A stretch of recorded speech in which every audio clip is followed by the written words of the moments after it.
Good morning student. I am Vinay Mishra from saint Joseph senior secondary school Lakhanpur Jaunpur. मेरे प्यारे बच्चों, आज क्लास 9th का ये काव्य खंड का दूसरा चैप्टर वाक शीर्षक से नाम से पढ़ाया जाएगा, जिसका यह वीडियो लेक्चर पहला आपके सामने मैं प्रस्तुत कर रहा हूँ। जिस तरीके से हिंदी के उत्तर भारत में मीरादास, कबीरदास, तुलसीदास, रसखान भक्तकालीन धारा के प्रसिद्ध कवि रहे हैं और उन लोगों ने अपने दोहा, सोरठा, छंद, चौपाई, सवैया के रूप में हमें साहित्य पढ़ने का जो अवसर दिया, ठीक उसी तरीके से कश्मीर में जन्मी ललित जी 13वीं शताब्दी में अनन्य भक्तकालीन धारा की कवित्री के रूप में प्रसिद्ध हुई है। वही रचना आपके सामने वाक शीर्षक के नाम से आपके लिए प्रस्तुत की जा रही है। आइए उनकी पहली रचना वाक आपके सामने मैं प्रस्तुत कर रहा हूँ,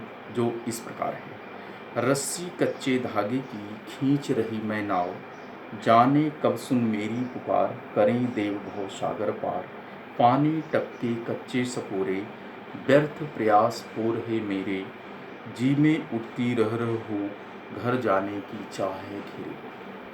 कवित्री कहती है कि मैं इस संसार रूपी सागर से अपनी नाव पर बैठ करके पार होना चाहती हूँ, लेकिन उस नाव में जो रस्सी बंधी हुई है वो कच्चे धागे की है।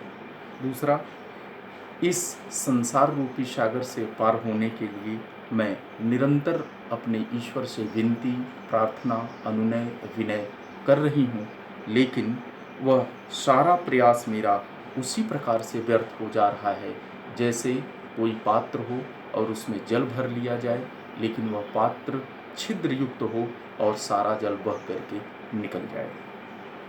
यही वेदना, यही दुख मेरे हृदय में बार बार उठती है कि मैं अपने घर कैसे वापस जा पाऊंगी। यह सांसारिक और लौकिक रूप में इसका अर्थ है, लेकिन कवित्री एक भक्त भी है।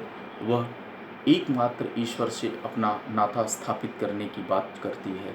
यह उसकी विनती है, यह उसकी प्रार्थना है।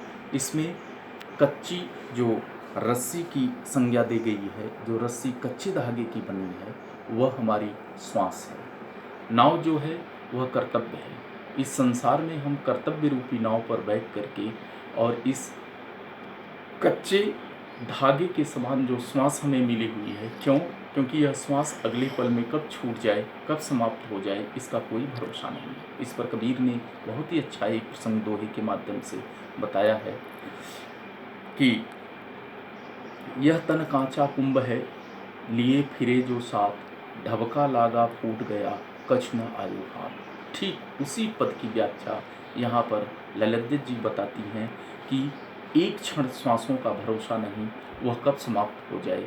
किंतु भगवान से मैं प्रार्थना करती हूँ कि शायद वो मेरी इस प्रार्थना को स्वीकार कर लें और मैं इस संसार रूपी सागर से पार हो जाऊँ। यहाँ जो पात्र में अनेक छिद्रों की बात की गई है, यह पात्र हमारा शरीर है। हमारा शरीर वो पात्र है जिसमें विभिन्न प्रकार के छिद्र हैं, जिसमें से काम, क्रोध, मद, लोभ, ईर्ष्या, राग, द्वेष, घमंड, ये सारी चीज़ें बूंद बूंद के रूप में गिरती रहती हैं और हमारा मन निर्मल नहीं हो पाता है। हमारे मन में यही दुख, यही वेदना प्रसारित होती रहती है कि मैं न जाने कब इस संसार रूपी सागर से पार हो पाऊंगी। इस प्रकार से इस पहले पद में कवित्री ने बड़े ही रहस्यात्मक ढंग से और बड़ी ही सीधी शब्दावली में हमें ईश्वर के उस अचिंत्य भाग से दर्शन कराती है, जिसे गूढ़ से गूढ़ सद्गुरु महापुरुष के दरबार में ही हमें ये प्राप्त होता है। धन्यवाद।